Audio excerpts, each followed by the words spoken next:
अब अगर हम ये कहेंगे कि विषम ज्वर रसादि में होते हैं, तो क्या ये रसगत रक्तगत इस प्रकार के ज्वर है? नहीं।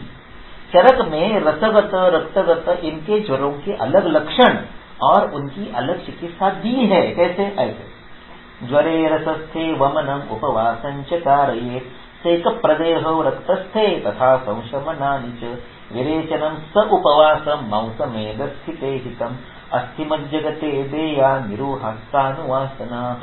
इसमें एक भी द्रव्य औषधि द्रव्य नहीं है, ये उपचार प्रक्रियाएं हैं कि रसगत ज्वर में वमन और उपवास करें, रक्तगत ज्वर में सेक प्रदेह ये बाह्य उपचार है, संशमन करें, मांसमेद में विरेचन ये पंचकर्म है, उपवास ये फिर से अद्रव्य चिकित्सा है, अस्थि मज्जागत में द्रव्य चिकित्सा दी ने निरूहानुवासन दे दे, यानी मुख से देने का कषाय का कोई विधान नहीं है। किंतु विषम ज्वरों को हम धातुगत ज्वर नहीं कह सकते। धातुगत ज्वरों के लक्षण अलग दिए हैं और धातुगत ज्वरों की चिकित्सा भी अलग दी है। धातुगत ज्वरों की साध्यता भी अलग है। धातुगत ज्वरों की साध्यता क्या है? रस रक्ता श्रुतसाध्य मौसमेदो गतश्च। यहाँ पहले 4 साध्य है, रस रक्ता श्रुतसाध्य मौसमेदो गतश्च। यहाँ अस्थिमज्जागतः कृच्छ्रः, आज भी अस्थिमज्जा की व्याधि जो है कृच्छ्र है। और शुक्रस्थो नैव सिद्ध्यति, शुक्रगत व्याधि सिद्ध नहीं होते, असाध्य होते हैं। आज भी आप देखिए कि अस्थिमज्जा की व्याधि जो है वो कृच्छ्र है और ये ज्वर की साध्यता है, लेकिन ज्वर जो है ये रोग का पर्यायवाचक शब्द है। रोग पापा ज्वरो व्याधि विकार दुख महामया यक्ष्मातंक गदा बाधा शब्द पर्यायवाचिनः। अष्टांग निदान स्थान श्लोक अध्याय 1 श्लोक क्रमांक 1 निदान स्थान के प्रारंभ के श्लोक में रोग पापमान ज्वरो, रोग का पर्याय नाम ज्वर है, इसलिए प्रायः ज्वर की साध्यता सभी रोगों में लागू होती है। अस्तु, तो यद्यपि विषम ज्वरों का संबंध वायवारू जी ने धातुओं के साथ लगाने का प्रयास करके उन 5 कषायों को इन धातुगामित्व के रूप में प्रस्थापित करने का यशस्वी प्रयास किया, किंतु शास्त्र ऐसे नहीं कहता है। शास्त्र कहता है कि धातुगत ज्वर अलग है, धातुगत ज्वरों की चिकित्सा अलग है। किंतु ठीक है, जो संतत ज्वर है वो रस में होता है, सतत ज्वर रक्त में होता है, और उन ज्वरों को अगर ये कषाय शमन करते हैं तो ये कषाय वहां तक जाते हैं इस दृष्टि से गामित्व के रूप में कि हमें उस धातु तक पहुंचने का जो रास्ता है। ट्रोजन हॉर्स विभीषण, रावण की मृत्यु का रहस्य किसने बताया? विभीषण ने बताया। घर का भेदी लंका ढाए। वैसे ट्रोजन हॉर्स एक किले को पूरा का पूरा सील लगाया गया था, चारों ओर से लोग आक्रमण करने वाले बैठे हुए थे, लेकिन अंदर जाने का रास्ता नहीं था। तो उन्होंने क्या किया, एक घोड़े को सजाया, लकड़ी का घोड़ा बनाया, उसको सजाया, उस पर जवाहरात रत्न वगैरह जड़ दिए और वो रात में किले के दरवाजे के मुख्य दरवाजे के सामने रख दिया। वहां पर जो पहरेदार सैनिक थे उनको बड़ा मोह हुआ, इसलिए उन्होंने वो लकड़ी का घोड़ा जो था सोने से रदा हुआ, रत्नों से जड़ा हुआ, अतिशय मौल्यवान घोड़ा लकड़ी का था, उसको दरवाजा खोल के अंदर ले गए और दरवाजा बंद किया। रात का समय था, घोड़ा अंदर ले लिया, लकड़ी का घोड़ा था, सो गए। घोड़े के पेट में 2 सैनिक छुपे हुए थे शत्रु के। वो घोड़े का पेट ओपन करके बाहर आ गए, दरवाजा खोल दिए, बाहर का पूरा जो आक्रमण करने वाला शत्रु का सैन्य था अंदर घुस गया और किला जो है वो परास्त हो गया। इसे कहते हैं ट्रोजन हॉर्स।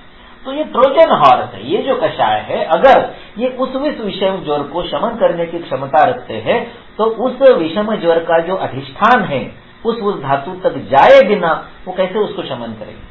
तो सर्वगतत्वा सर्वसरत्वाच दोष प्रकोपण प्रशमना नाम, ये चौरक विमान स्थान स्रोतस विमान का जो शब्द है उसके अनुसार गामित्व, सर्वसरत्व, सर्वगामित्व ये जो है ये इस धातुपाचक नाम के रूढ़ संज्ञा का आधार है। अस्तु, अभी मैं कुछ और बताऊंगा कि विषम ज्वरों का अधिष्ठान रस रक्त वगैरह है, एक संदर्भ जरूर है, किंतु सुश्रुत कहते हैं कि सतत नाम का जो ज्वर है, संतत की बात नहीं करेंगे, सतत ज्वर जो रक्त में कहा गया है वो तो आमाशयस्थ दोषों के कारण होता है। अन्य दुष्क ज्वर जो है ये उरोगत दोष जब नीचे आमाशय में आते हैं तो होता है, उर से आमाशय आने के लिए उनको 1 दिन लगता है, इसलिए अन्य दुष्क ज्वर जो है वो दिन में 1 बार होता है। तृतीय का ज्वर जो है ये कंठस्थित दोषों से होता है, इसलिए कंठ से उर से आमाशय आने के लिए उसको 2 दिन लगते हैं, इसलिए अन्य दुष्क ज्वर तृतीय का ज्वर जो है वो 1 दिन छोड़कर होता है। और चतुर्थ का ज्वर जो है ये शिरोगत दोषों से होता है, इसलिए शिर से कंठ, कंठ से उर से आमाशय में आने के लिए उसको 4 दिन लगते हैं, इसलिए हर चौथे दिन 2 दिन बीच में छोड़कर, यानी सोमवार को ज्वर आया तो मंगलवार बुधवार को नहीं आएगा, गुरुवार को आएगा, ऐसे हर चौथे दिन ज्वर आता है। इसलिए चतुर्थ ज्वर का अधिष्ठान शिर है। और संतत की क्या व्यवस्था है, जितने कफ स्थान है आमाशय, उर, कंठ, शिर और संधि, इन सभी श्लेष्म स्थानों में जब दोष रहते हैं तब सतत नहीं अभी संतत निष्प्रत्यनिक विदाउट एनी गैप कंटिन्यूअस ज्वर होता है। तो संतत ज्वर रसस्थ नहीं है, अपितु सर्व श्लेष्म धातु श्लेष्म स्थानगत है। तो एक श्लेष्म स्थान रह गया संधि, तो संधिगत ज्वर का नाम है प्रलेपक, जो राजयक्ष्मा में होता है। और आपको पता है कि राजयक्ष्मा में सभी दोष, सभी धातु, सब कुछ प्रकोपित हो जाता है, दुष्ट हो जाता है, क्षीण हो जाता है, विगुण हो जाता है ना। तो ये भी एक विचार है कि संतत सतत इनका अधिष्ठान जो है ये रसरक्त जैसे है वैसे कफ के स्थान भी है। तो क्या विषम ज्वर की जो कलिंग का पटोलस्य, पटोलम सारिवावस्था, पटोल निम्ब त्रिफला, ये जो क्वाथ हमने यहाँ पर गिना है, ये जो 5 क्वाथ है, क्या ये क्रमशः आमाशय, उर, कंठ, शिर, संधि इन पर काम करेंगे? ऐसा भी हो सकता है, क्योंकि अगर रसरक्त पर वो काम करते आश्रय स्थान पर तो इन पर भी काम करना चाहिए, ऐसे मान सकते हैं एक हाइपोथेटिकली, है ना। तो विषम ज्वर के जैसे धातुगत आश्रय है वैसे विषम ज्वर के श्लेष्म स्थान के रूप में भी आश्रय है। अस्तु, तो क्या सतत का स्थान रक्त है? हाँ, दोषो रक्ताश्रय प्राप्य करोति सततम ज्वरम, ऐसे वाक्य है चरक में। लेकिन चरक ये भी लिखता है, आगे वो देखेंगे क्या लिखता है, क्या अन्य दुष्ट का आश्रय मांस है? लेकिन ये भी लिखा गया है अन्य दुष्टम ज्वरो दोषो रुद्वा मेदो वहां सिरा। क्या तृतीय ज्वर का अधिष्ठान मेद है? नहीं, दोषोस्थि मध्य को कुरिया, तृतीय को चतुर्थ को। फिर और भी लिखा है अन्य दुष्को ज्वरम कुरिया अपि संस्कृत शोणितम। आपने तो दूसरी पंक्ति में लिखा अन्य दुष्को ज्वर मांस में होता है, अभी आप कह रहे कि अन्य दुष्को ज्वर रक्त में होता है। मांस श्रोताओं से आने को तो जने तृतीय कम, अभी आपने कहा तृतीय का ज्वर मेद में होता है, अब कह रहे हो मांस में होता है। चतुर्थक मध्य में होता है, आपने लिखा संस्कृतो मेदसो मार्गम दोषिष्टाप चतुर्थकम। यानी विषम ज्वरों के जो 5 नाम है संतत, सतत, अन्य दुष्क, तृतीयक और चतुर्थक, ये रसरक्त मांस में अस्थि मज्जा में ही क्रमशः होते, ऐसा नहीं, अपितु पूर्वापर धातुओं में भी अगर आश्रय हो तो भी वो ज्वर हो सकता है।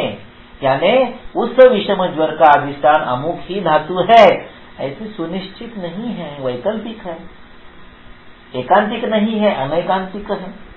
तो ये भी देखिए, मैंने मन से कुछ नहीं कहूंगा, मैं कपोल कल्पित बातें नहीं कहता हूँ, ये मैं नहीं कहता, किताबों में लिखा है यारो, है ना। जो किताबों में है मैं बोल रहा हूँ, जो ग्रंथोक्त है वो न मात्रा मात्र अप्यत्र किंचित आगम वर्जितम। ये मना के श्लोक सांगत ना है, अपने मन की बातें कुछ नहीं, मैं मनगढ़ंत चीजें नहीं बोलता हूँ, मैं आगम की बिना बात नहीं करता हूँ। ये सारे संदर्भ चरक के ही है जो मैंने आपके सामने रखा। अस्तु, किंतु यद्यपि विषम ज्वरों का अधिष्ठान रसरक्त मांस है, ऐसा संदर्भ है। विषम ज्वरों का अधिष्ठान कफ स्थान है, ऐसा संदर्भ है। विषम ज्वरों का अधिष्ठान रसरक्त क्रमशः होकर पूर्वापर धातु हो सकता है, ऐसा संदर्भ है। धातुगत ज्वर नाम का अलग रसगत रक्तगत ज्वरों का उल्लेख, उनकी चिकित्सा, उनकी साध्यता भी दी गई है। फिर भी अगर ये 5 क्वाथ कलिंग का पटोल से लेके धात्री मुस्तामृता तक ये जो 5 कषाय हैं, अगर ये इन 5 विषम ज्वरों का शमन करते हैं तो क्रिया सौकर्य के लिए, व्यवहार की सुलभता के लिए, सुगम सुबोधता के लिए, प्रैक्टिकल एप्लीकेशन के लिए हम ये अध्यारोप करके चलेंगे, अभ्युपगम करके चलेंगे, मान के चलेंगे, एज्यूम करके चलेंगे, कंसिडर करके चलेंगे। हम ये आकलन की दृष्टि से स्वीकार करेंगे कि संतत रस में होता है, सतत रक्त में होता है, अन्य दुष्क मांस में होता है, तृतीय का मेद में होता है, चतुर्थ का अस्थि मज्जा में होता है, क्योंकि यही आज की रूढ़ी है। लोगों ने तो इन कषायों के टैबलेट बना लिए, इन कषायों के गुड़ बना लिए, इन कषायों की पिल्स यानी वटिया बना गए, इन कषायों के अरिष्ट यानी संधान के रूप में काढ़े आ गए। अभी जिनको लगता है कि रसपाचय रक्तपाचय किसी फार्मेसी ने बनाया है, तो लोगों ने इसका नाम कलिंगकादि, पटोलादि या फिर चतुर्थक योग, तृतीयक योग ऐसे भी रखा है। देखिए, अगर मार्केट में खड़ा रहना है तो आपको उसी चीज को अन्य अन्य नामों में लाना पड़ता है। पैरासिटामोल कितने ब्रांड में मिलती है? कई ब्रांड में मिलती है ना। कालपोल भी वही है, डोलो भी वही है, कॉम्बिफ्लॉम भी वही है। वैसे इन कषायों का मार्केटिंग, क्योंकि किसी के अपने मिल्कियत का तो है नहीं, किसी का इस पर स्वामित्व तो है नहीं, हम पेटेंट इसका नहीं ले सकते, है ना।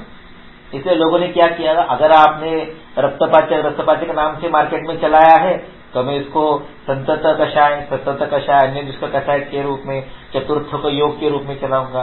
किसी ने इसको कलिंगकादि, पटोलादि के रूप में चलाया। इसे क्या कहते हैं? इसे कहते हैं रूढ़ी। रूढ़ी क्या होती है? रूढ़ी होती है लोक व्यवहार। लोक व्यवहार क्या होता है? प्रैक्टिस। इन प्रैक्टिस हम क्या सोचते हैं? भाड़ में जाए संदर्भ, किसको पड़ी है चरक ने क्या कहा है, मेरे को तो ये मेरा पेशेंट ठीक होने को मांगता है, चाहे कषाय से हो या प्रवाह से हो, रसशास्त्र से हो या वैचित्र कल्पना से हो, नेचुरोपैथी से हो या योग से हो, या मैं यहाँ से मंत्र मारूं या कोई अंगारा फूंक दूं, भस्म फूंक दूं, है ना। किसी भी प्रकार से ये न कि प्रकार है हमें पेशेंट को ठीक करना है। इसलिए रूढ़ी के रूप में आज ये मान्य है, प्रस्तापित है, लोकमान्य है कि संतत ये रस में है, इसलिए कलिंगकादि ये पहला काढ़ा रस धातु पर जाता है। पटोलम सारिवामुस्ता ये दूसरा काढ़ा रक्त धातु पर जाता है। पटोलनिम्ब त्रिफला ये तीसरा काढ़ा मांस पर काम करता है। किरात चित्तकम अमृता ये चौथा काढ़ा मेद पर काम करता है। और धात्रिमुस्तामृता क्षोदरम या गुड़ुच्चामलकम मुस्तम चरक की भाषा में ये अंतिम काढ़ा जो है ये अस्थि मज्जा पर काम करता है। ये रूढ़ी है, आई रिपीट, ये रूढ़ी है, ये लोक व्यवहार है, ये लोक मान्यता, ये प्रस्थापित मत है, ये शास्त्र नहीं है। क्यों नहीं है उसके मैंने आपको संदर्भ दे दी। अस्तु।